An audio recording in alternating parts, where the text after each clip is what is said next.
সুখবর পড়ব, সবাই মনোযোগ দিয়ে শুনবেন। আজকে আসার পথে দেখে আসলাম চকবাজারে আগুন লাগছে, তো ওইখানে আমাদের স্যাররা সবাই মিলে গিয়ে দেখি আরো পেট্রোল ঢালতেছে। তো আমাদের স্কুলে সব মুরগ মুরগির দল আছে, তো একদিন স্যার গিয়ে বলতেছে সবাই তো ভালো করে পড়ালেখা করো না, ঠিক আছে তাহলে সবাই 3টা করে প্রতিদিন ডিম দিবা। তো মুরগ মুরগির দলরা সবাই কষ্ট করে 3টা করে ডিম দিচ্ছে, তো একটাকে গিয়ে দেখি ডিম দেয় নাই। তো ইকবাল স্যার গেছে, বলছে তোমাকে দইরা নিয়ে যাব, গিয়ে একটা জবাই দিব। তখন ও বলতেছে স্যার স্যার শুনেন, একটু শুনেন। বলতেছে কি বলো? স্যার আমি তো মুরগ, আমি কিভাবে ডিম দিব? তো অন্যদিকে ক্লাস 3 এর মুরগরা খুবই আন্দোলন করতেছে, কোটা আন্দোলন। মনি স্যার গিয়ে বলতেছে তোমাদের কিভাবে কোটা আন্দোলন এভাবে দমন করতে পারবো বলো? তো বলতেছে স্যার আমরা তো কষ্ট করে ডিম পারি, এখন তো শীতকাল, আমাদের তো হাঁটতে খুব কষ্ট হয়, আমাদের যদি 2 জোড়ো করে মুজো দিতেন তাহলে আমরা হাইটে হাইটে সুন্দর করে ডিম দিতে পারতাম। তো এদিকে আমরা এখন আকাশে উঠতেছি, তো নিচে সাগরের মধ্যে 2টা ট্যাংরা মাছ বন্ধু আর বান্ধবী তারা ঘুরতেছে। একটার মাথায় ছিল লাল ফিতা, একটার মধ্যে কালো ফিতা। তো লাল ফিতার বান্ধবীটা রাগ করে হারাই গেছে। তো যদি কেউ এখানে সহৃদয়বান আছেন, যদি কেউ খুঁজে পান, তাকে অনেক বড় একটা পুরস্কার দেওয়া হবে। 4 বছরের সহজ কিস্তিতে 2 টাকা উপহার দেওয়া হবে। যদি কেউ স্বেচ্ছায় আসে উপকার করে ট্যাংরা মাছকে যদি খুঁজে নিয়ে আসতে পারেন, 2 টাকা উপহার দেওয়া হবে 4 বছরের সহজ কিস্তিতে।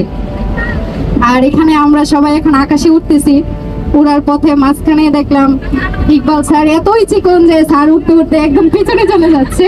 তো স্যারকে একজন ম্যাডাম ওন্না দিয়ে ঠেঙে ওইদিকে পাপন স্যারকে পাওয়া যাচ্ছে না, খুবই হালকা, তো ওনাকে পাশে ধরে বসে আছে যেন উড়ে না যায়।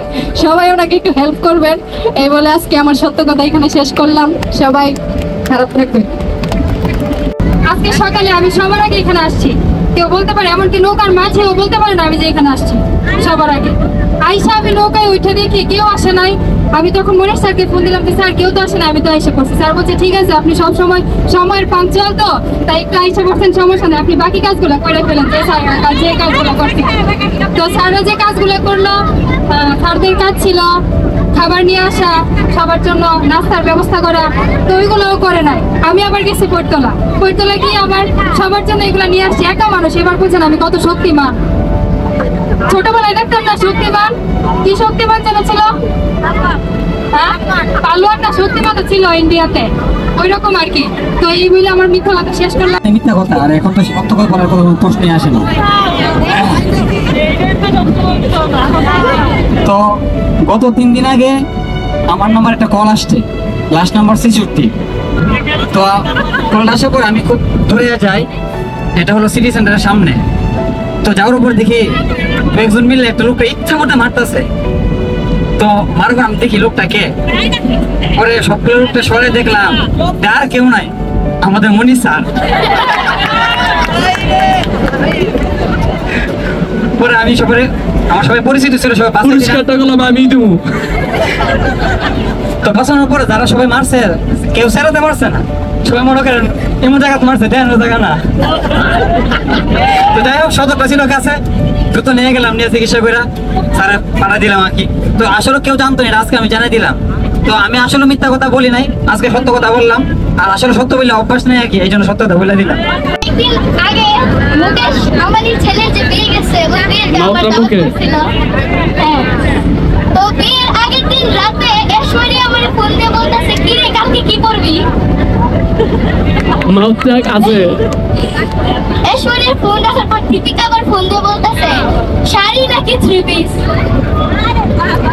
তো এরপরের দিন আমি মুকেশ আম্বানির বিয়েতে গেছি, গিয়ে দেখি মুকেশ আম্বানির ছেলের যে বউ, ওই বউ উঠাও বিল গেটসের নিজেরই বিয়ে ছিল। তো বিল গেটস তো এখানে অনেকের দাওয়াত দিছিল, এর মধ্যে আমি ছিলাম সবচেয়ে বিখ্যাত। তো আমি যেহেতু বিখ্যাত ছিলাম, তো আমি গিফট নিয়ে গেছিলাম বিল গেটসের জন্য একটা $1.5 মিলিয়ন একটা ঘড়ি। তো বিল গেটস আমার রিটার্ন গিফট হিসেবে একটা বিড়াল গিফট করছে, তাও আবার $2.5 মিলিয়নের। ধন্যবাদ। যেটা তৈরি করছে আপেল গাছে, এটা কিন্তু সবার আগে আমি তৈরি করছিলাম। এটা তৈরি করার পর এটা সে আমার থেকে নকল করা হয়েছে এবং এটার সাক্ষী আমার স্টুডেন্টরা এবং আমি কিন্তু তোমরা সাক্ষী ঠিক না। এবং এই আপেল গাছে যে আপেল পড়ছে এই আপেলটা কিন্তু আমার থেকে চুরি করা হয়েছে। আপেলের আমার আপেলের অনেকগুলো গাছ ছিল। এখন ম্যাকবুক কি আপনার রোল? আমি শেষ করি প্লিজ। এবং আমার থেকে যে আপেল চুরি করা হয়েছিল পরবর্তীতে আমার অনেক এখানে অর্ডার ছিল, অর্ডার যখন আসছে আমার অনেক আপেল কম পড়ে গেছিল এবং এটার জন্য কি নিউটন দায়ী এবং আমার ব্যবসা অনেক। আমাদের এখানে অ্যাডভোকেট আছে, মামলা করবো। এবং মজার একটা বিষয় বলি, এই যে আমরা যে ওজন মাপি এখানে আপনারা সবাই নিশ্চয়ই যারা বিজ্ঞান মোটামুটি জানেন এখানে অভিজ্ঞ তরণ জড়িত আছে এবং এটা এই ওজন যে এটা যে বেশি হয় মানে ভর কিন্তু সমান থাকে কিন্তু ত্বরণ সব জায়গায় ভিন্নতার জন্য ওজন এক এক জায়গায় ভিন্ন হয় এবং এটা অ্যাকচুয়ালি আমার একটা পলিসি ছিল। কারণ আমি যখন আপেল আমি বাইরের দেশে আমি রপ্তানি করতাম তখন দেখলাম যে 10 কেজি আপেলের মধ্যে যদি আমি ওজন ঢুকাই দিই মানে 203 ত্বরণ দিয়ে গুণ করে দিই তাহলে এটা 20 কেজি হয়ে যায় এবং এটা আমার কিন্তু আবিষ্কার ছিল। আরেকটা মজার বিষয়, আপনারা সবাই জানেন সূর্য রঙে কিন্তু যে 7টা রঙের সমষ্টি এটা আমি সবাইকে দেখাইছি, এটা কিন্তু আমার আবিষ্কার ছিল এবং এই যে বেনিয়া সহকলা এই আমার কথা মতে কিন্তু এটা নথিভুক্ত করা হয়েছে এবং আপনাদের দোয়ার আলহামদুলিল্লাহ দোয়ার জন্য আমি কিছুদিন পরে নোবেল পুরস্কারের জন্য সিলেক্টেড হয়েছি। আর এটা আমাদের স্কুলের জন্য একটা প্রাপ্তি। হ্যাঁ, অতি সত্তর আমি ইংল্যান্ডে গিয়ে আমি নোবেল পুরস্কারটা আমি ইনশাল্লাহ এই যে এটা পাবো। আমরা তো জানি নোবেল পুরস্কার পড়তলতে আমারটা আমার অক্সফোর্ড কেমব্রিজ ছাড়া দেওয়া হয় না। আপনাদের সবাইকে ধন্যবাদ। ডেট মনে হয় চেঞ্জ হয়েছে না, ডেট একদম যেদিন সাড়ে ডেট দিছে আমরা এই দিনে যেতেছি। এমনিতে আমি মিথ্যা কথা বলি না, তো মিথ্যা কথা হইতাছে না। তো থ্যাংক ইউ স্যারে, মনির স্যারে আমাদেরকে অনেকদিন ধরে আশ্বাস দিচ্ছে যে আমাদেরকে একটা বিদেশ ট্যুরে নিয়ে যাবে বাইরে। আমরা সবাই মিলে বাইরে যাব, ঘুরতে যাব বিমান দিয়ে। অবশ্যই সেটা বাস্তবায়ন হলো।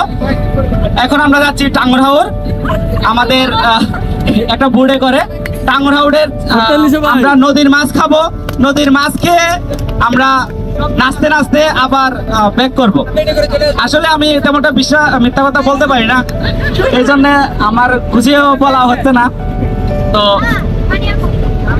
আমার মনে হয় যারা উচ্চ পদস্থে আছে যেমন দেশের কর্মকর্তা যারা আছে তারা খুব ভালো সত্য কথা বলতে পারে। আমরা প্রতিদিন এটা নিউজে এবং ফেসবুকে এটা প্রতিদিন বলছে, তারা প্রতিদিন সত্য কথা বলতেছে।